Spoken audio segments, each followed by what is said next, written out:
Welcome to Complete BS, the official podcast of couch coaches everywhere. Not just football. It's every sport that ruins your parlay, wrecks your fantasy week, and still brings you back for more. Buzzer beaters, blown leads, and brackets and flames. Yeah, we're all over it. Unfiltered takes, armchair analysis, and enough bold opinions to fill a playbook. Hosted by Brian Schmuck, sports junkie, the Saban of stats, and your official voice of I could coach better than that. Let's go.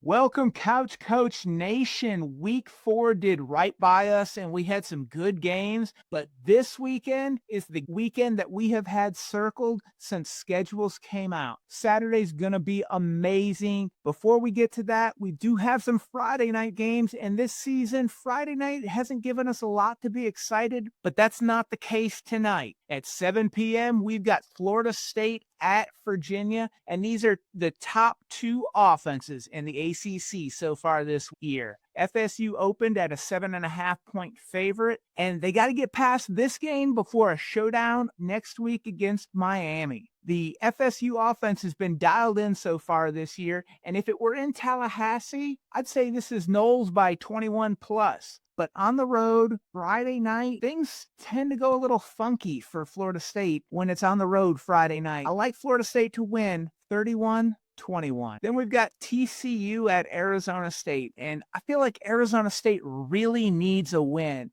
They suffered a non-conference loss 3 weeks ago at Mississippi State, and they're just getting into a 5-game stretch that's going to be really difficult. I think they need to get that momentum going. We've got TCU tonight, then Utah, Texas Tech, Houston, and Iowa State. That's 5 games with a combined 17-1 record. ASU opened at a 2.5-point favorite and might win, but if you can get the points and tease them up, that's the way I'd go. Arizona State 24-23, but it wouldn't surprise me if TCU came out on top. What do you like, AV? I like Arizona State in that one. They're at home. Like you said, they need that game. It's a Friday night. The crowd's going to be good. I think Levitt, his play has seemed to elevate since the Mississippi State game. Played really well last week. Towards the second half of the Mississippi State game, he was also good. TCU's ranked 24th. Arizona State's unranked, but they're the favorites. I like the home favorite. Lay the points. Arizona State 31-21. All right. We've got number 4 LSU at number 13 Ole Miss. We had some questions about who might be starting. It looks like it's going to be Trinidad Chambliss as the starting quarterback for Ole Miss. He's been rock solid since he's been coming in for Austin Simmons. Last year, this game was won in overtime by LSU 29-26. Ole Miss led most of the way before an LSU rally. Ole Miss is ranked 121st in rush defense. And I've said for a while, LSU, if they want to get to where they plan to be, they need to make Caden Durham their number 1 option, not Garrett Nussmeier. They need to run the ball. LSU in the red zone, they're only scoring 82% of the time, good for 81st in the country. Their offense has been pretty anemic, and when they get into the red zone, they need to score touchdowns against Ole Miss. What do you like? LSU has a great defense, right? Probably the best defense in the SEC, they say. But do they? Because they shut down Clemson, womp womp. Then they really put the nails on Florida, womp womp. And then their other 2 games have been Louisiana and Southeast Louisiana. So their defenses look great against high school offenses, but they're going into Ole Miss and playing a real offense whose backup quarterback has looked great. I trust Ole Miss's offense with their backup quarterback to put up more points than I do Nussmeier and that lack of running game and that Alex Atkins influenced offensive line at Ole Miss away game, which helps the defense typically. So I'm going Ole Miss 34-24. All right.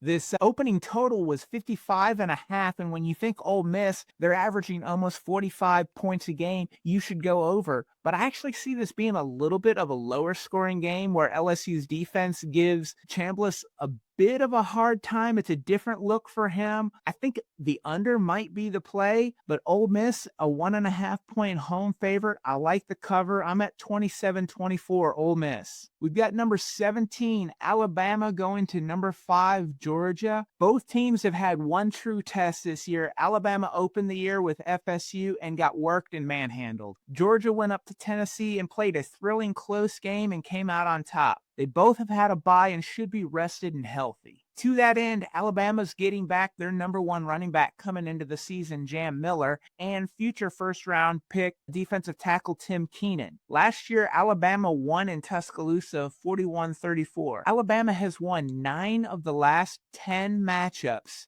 and the last regular season win for Georgia was in 2007 with Matthew Stafford as the Georgia quarterback. Last year was a high-scoring game. This feels like it's going to be a little bit of a lower-scoring game, waiting for someone to make a critical turnover or a big return on special teams. How do you see this one shaping out? Tennessee passed for 371 yards and 4 TDs against Georgia. I don't think that Alabama throws for 371, but I think Ty Simpson can get going against them. I think that's been shown that you can pass the ball against them. On the other side, Jam Miller comes back, so now I think maybe they can also run the ball against them. Like you said, Alabama's won 9 of the last 10. Obviously, most of those, all but one of those were with Saban. I don't know what you can take from that, but Alabama does have confidence as a program to beat Georgia, unlike most teams that play Georgia. The problem is it's at Georgia, between the hedges, at night. That's a tough ask, but I'm going to go with Alabama. I'm going to say they don't miss the field goal that Tennessee did miss. They win 20-17 on the road and get the heat off of DeBoer a little bit. So Georgia's been horrible for bettors,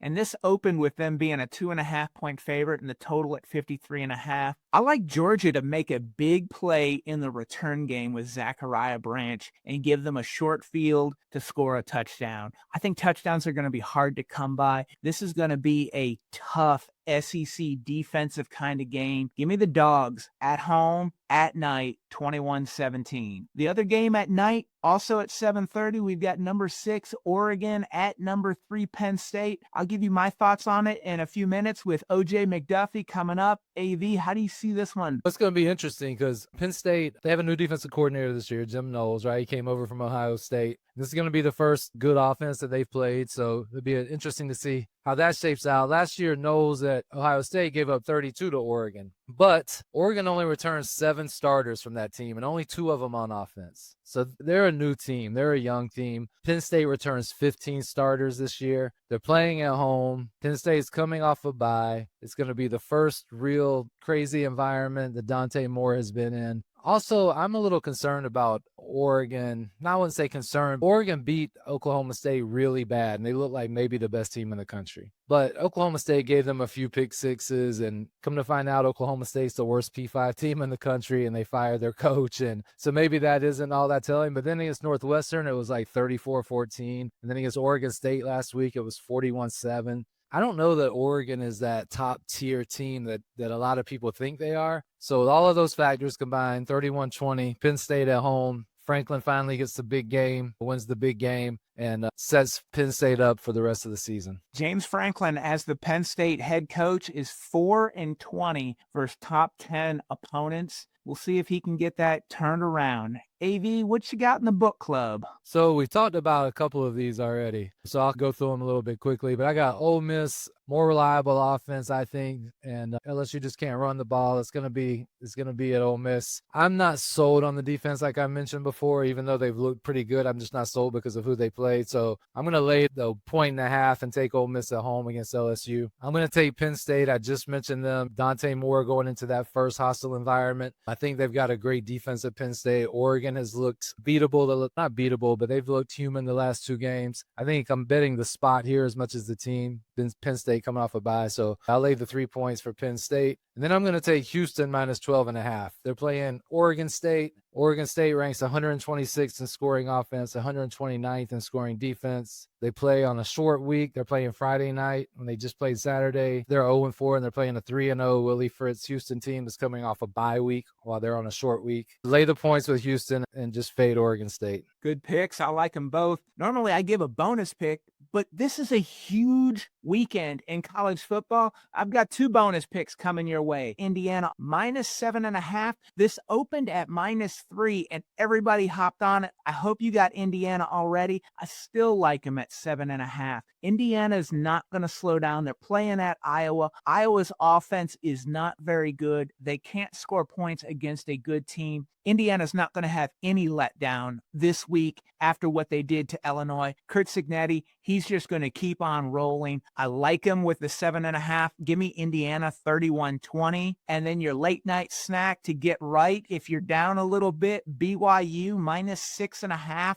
at Colorado. This is a 10:15 Eastern kick. Colorado, they're 4-23 in their last 23 straight up as an underdog. BYU's 14-1 straight up in their last 15. So that tells me BYU's going to win. Now are they going to cover? Colorado's 1-3-1 in their last 5 against the spread. BYU is 6-2 against the spread in their last 8 road games. That makes this a BYU win and cover. Give me BYU 30-20. Stay tuned, and we'll be right back with Penn State All-American and Miami Dolphin great OJ McDuffie.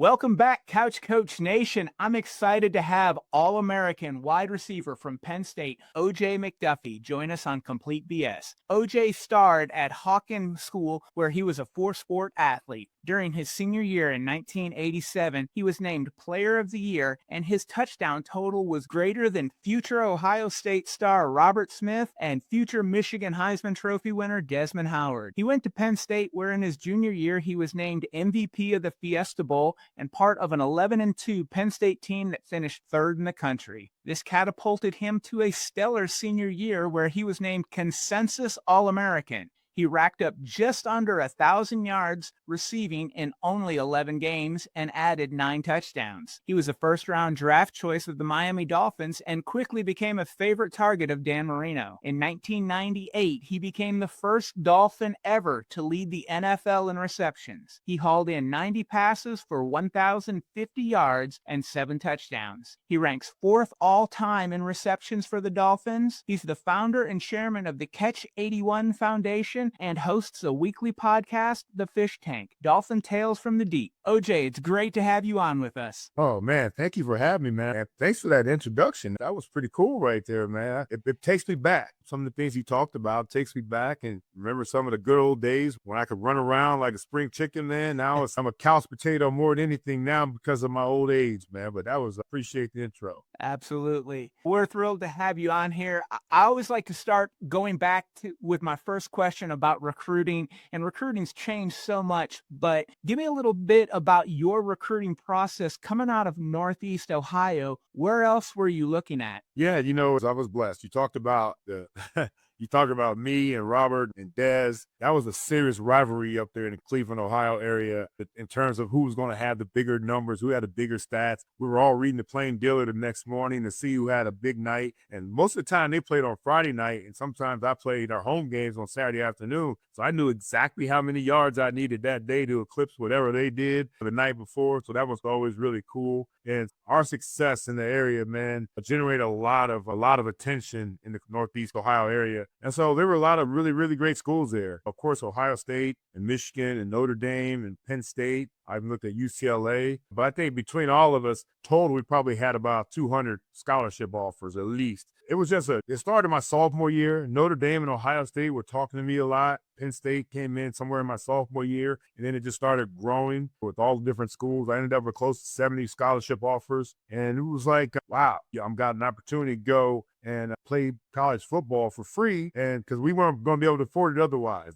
That was the bottom line. So it's good that the scholarship worked out. I nailed it down to my last 5, Penn State, Notre Dame, Ohio State, Michigan, and UCLA, and those trips were fun, man. I had a lot of fun. First time in an airplane going to UCLA, never been to California, obviously, before. That was great. Ohio State, of course, I've been to a million times because we grew up Buckeye fans. I went to Michigan because I love Bo Schembechler. I love Gary Moeller. Those guys were great, and they recruited me hard. Notre Dame with Lou Holtz and those guys was always like, man, my mom wanted me to go to Notre Dame so bad because a lot of kids that went to my school wanted to go to Notre Dame, and they were going to give me a scholarship. They were going to give me an opportunity to play football. But it really just boiled down to Joe Paterno and Penn State. Opportunity to play football, get a degree, play baseball. All those things made it kind of a no-brainer for me at the end to leave the state of Ohio and go play in central Pennsylvania. Yeah, I saw that you actually played 1 year of baseball at Penn State. It was 2, Okay. kinda. Yeah, it was 2. And after that second year, I got drafted by the Angels and had to make a decision. Was I gonna play baseball or was I gonna play football? And getting drafted in the 41st round, not a lot of money in that position right there. But I figured football is gonna be the way I can get out and make a couple bucks for my family. And that kind of leads me to my next question. And I talked about you were a 4-sport star in high school. At Penn State, you were a receiver, a returner. You played some running back. I even saw that there was 1 pass attempt in there. What made you such a versatile weapon?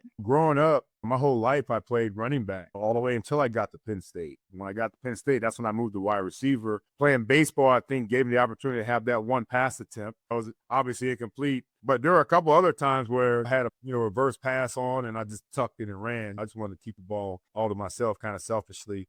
But I think that being able to do all those things I did in high school, they counted me to do those things once I got to Penn State. I returned kicks, returned punts, obviously played some receiver in high school, definitely played a lot of running back in high school. I even kicked off at times in high school. I was a field goal kicker my junior year until I missed a field goal in the state semifinal, wide right, and I got replaced my senior year, and thank goodness I didn't want that job anyways. So I think that all the things I did growing up, all the sports I played growing up, made me a lot more versatile when it came to being able to do a lot of things I was able to do at Penn State. You played with a lot of great players in your time at Penn State. And as I was looking at some of these guys' names, one that sort of jumped off a page to me, and it was a tight end, Al Golden. And he's had a long coaching career, both in college and NFL. As a teammate, was there something that you guys saw different about him where you and your other teammates were thinking, this guy's going to be a head coach sometime? Well, he was our captain. Most of the captains are the more vocal ones, the smarter ones, the ones that do the most studying, knows the whole game plan.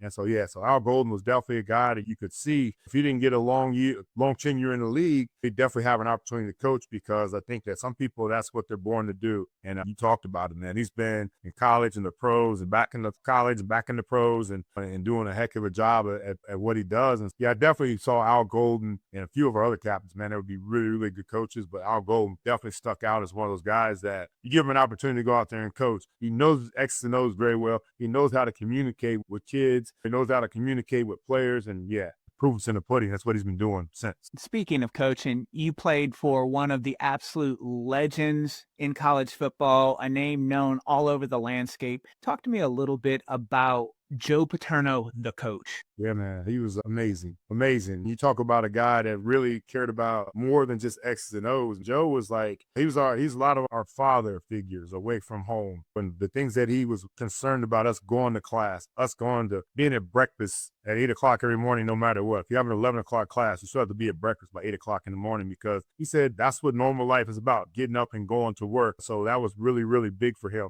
Being late is never an option for Joe. Being 5 minutes early is kind of late for Joe. You got to be 10 minutes early to everything you go. And if you are, say, a minute late, you're not a minute late. You're a minute times 150 people in this room late, So just life lessons that Joe always taught us about certain things, man. It was always something that we take into our later lives and definitely into our business lives.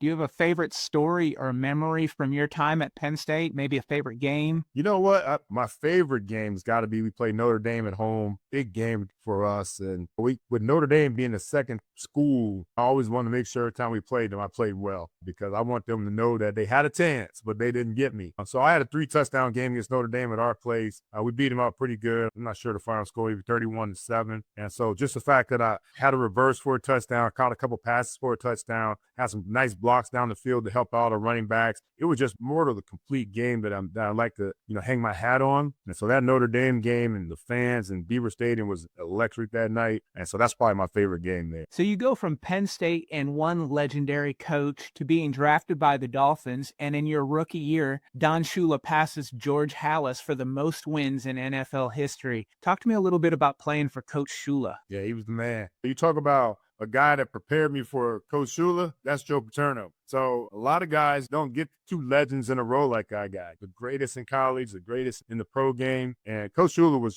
he reminded me a lot of Coach Paterno. He talked about guys that were very demanding, very respected. They wanted you to do, so much, do your job, be the professional that you're supposed to be. And just being able to play for him was just truly an honor, man. I really feel, I know he and Joe were friends. I hope Joe put a word in for me. Thank you, Coach, if you did. putting their word in with Coach Shula. And just going to South Florida and playing for Coach Shula, it was just special, man. The two difference between the two guys, though, is Joe never cursed, and Coach Shula had a few four-letter words that we weren't allowed to get away with at Penn State. But otherwise, man, they both got the point across, and they both got the most out of their players. You already took my question there. I was going to ask what made them different. We'll go with the cursing there. So one of the guys that you played with, of course, I mentioned earlier, Dan Marino. I don't know if there's ever been a better pure passer of the ball than Dan Marino. What's it like to play with him, and did he ever break your fingers? It was great playing with Danny. When we're talking about leaving Penn State, there's things that I want to do. If I was getting drafted, a few things that I want to go close to home, Cleveland, maybe even Cincinnati. I want to go somewhere in Pennsylvania, maybe Philadelphia or Pittsburgh, or I wanted to go warm. And I got warm in Dan Marino. So you talk about hitting a jackpot when it comes to being a wide receiver, coming from Penn State, playing with the best pure passer, like you just said,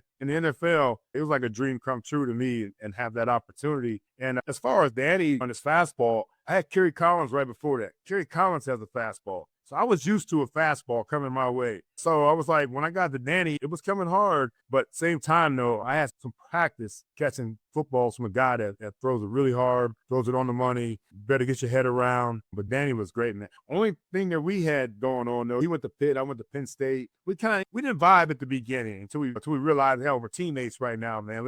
We got to work together. And obviously, like you talked about earlier, in 98, he found me 90 times to lead the league. We got that rapport figured out once we figured out that the Panthers versus the Lions is nothing. That's over with right now. Is there a player today in college or the NFL that reminds you of your style of play? These guys are so much bigger, stronger, faster than a lot of guys I play with, and they're definitely bigger, stronger than I was. So there's a guy on the Miami Dolphins I love, Malik Washington. He's just one hell of a football player. Runs great routes, works the middle, like it takes the contact, returns kicks, returns punts, blocks his butt off, man. So I think that when you look at guys, a lot of guys are just outside receivers. Some are just inside receivers. This guy does it all. And I think that's how I was. And then he's a guy that's a little bit bigger, a little bit faster. And he probably the closest to what my game was like when I played. So if I had to pick one, and maybe this is a little my bias in that I grew up outside of Detroit, I'd go with Amon-Ra St. Brown. He's a guy that runs really good routes, picks up first downs, moves the chains.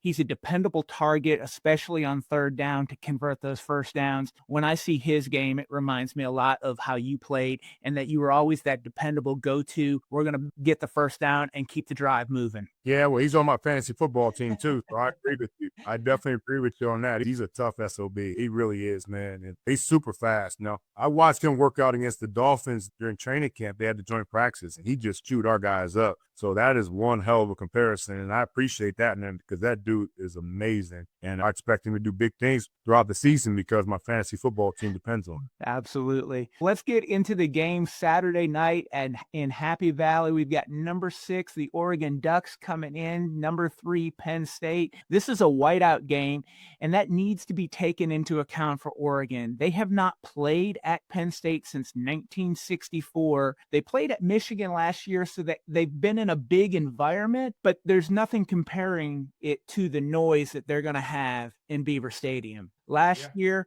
they played against each other in the Big Ten championship game, which Oregon won 45-37. Regardless of this outcome, if we can have another game like that, it's going to be magical. Neither team's been tested at all. Penn State's coming off a bye. Oregon may as well be coming off a bye. They played Oregon State last week.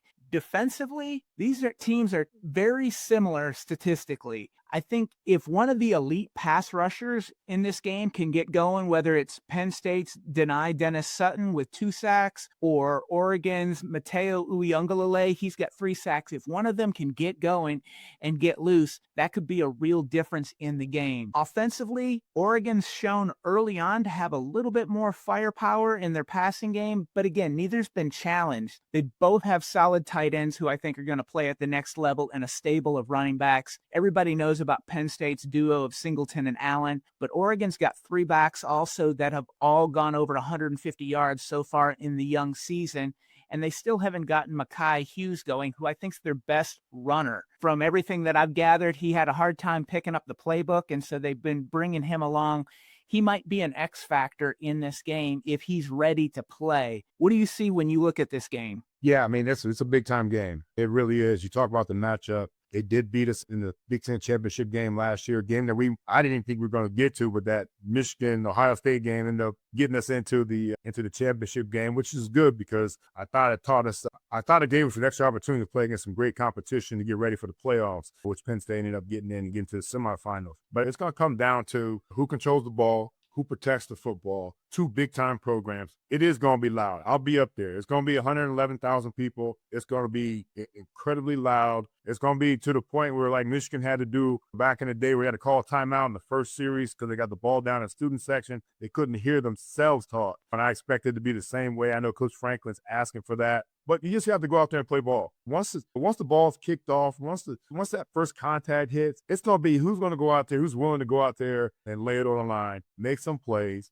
People have to make plays. Who's going to protect the football? Who's going to turn the other team over? Guys have to step up. Drew Aller's been having an average year so far. I expect him to step up in this game. I expect our running back to be great. Our offensive line has not been as good as I want them to be at this point against the teams that we played, but I expect them to step up to this challenge this week, and it's going to be tough. Our defense, I think, is one of the better defenses in the country right now. A lot of senior leadership, a lot of speed over there, very physical defense, and so our corners have to get up and press, challenge those wide receivers. Our safeties have to be in there, willing to tackle some of those running backs he talked about. So it really comes down to how well our defense plays against their offense and how Drew Aller plays against their defense, in my opinion. Get a score prediction, or I'm assuming you're taking Penn State. I'm taking Penn State for sure. Whiteout's a different animal to be able to come in there and win. And hell, Ohio State's had some success against us. I think we're 2-3 against Ohio State, 4-2 against Michigan. But everybody else, man, it's been rough sledding in there. And I expect the same for Oregon. I expect them to come in there. They're gonna hang in there, man. But it's gonna be a tough one. I expect us to win by 10 points. Okay, wow. That's a decisive win. I think right now the line is about 3.5, with Penn State being the home favorite. I think Penn State's Drew Aller, he's the veteran quarterback in this game, so he's not going to be rattled by the environment. Whereas Oregon's Dante Moore, he's still really young in his growth as a quarterback, and I expect him to struggle some in this whiteout environment. It'll take him some time to get acclimated to this type of pressure cooker of a game. I expect it in the first half to be a low-scoring game as both teams are trying to feel each other out. Nobody wants to make that costly mistake, and you'll see some more scoring as the game goes on and people get settled into it, and we start pushing the ball down the field. If Penn State can get out to an early lead, then I think that offensive line can lean on Oregon with the running game, working the tight end underneath, and there'll be some more scoring as we move along. I like Penn State to win at home 31-27. Okay. I'll just take the dub, man. Just give me the dub, and then we'll be good right there. So I like that. I like that prediction. Absolutely. It's going to be a great game. I think this is probably going to be one of the marquee matchups all season in college football.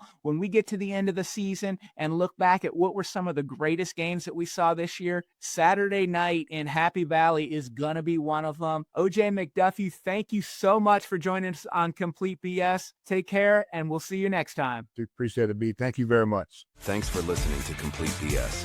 Be sure to subscribe, share, and follow us online. And tell us what you think of this episode. Use hashtag CouchCoachNation, and let's keep the conversation going.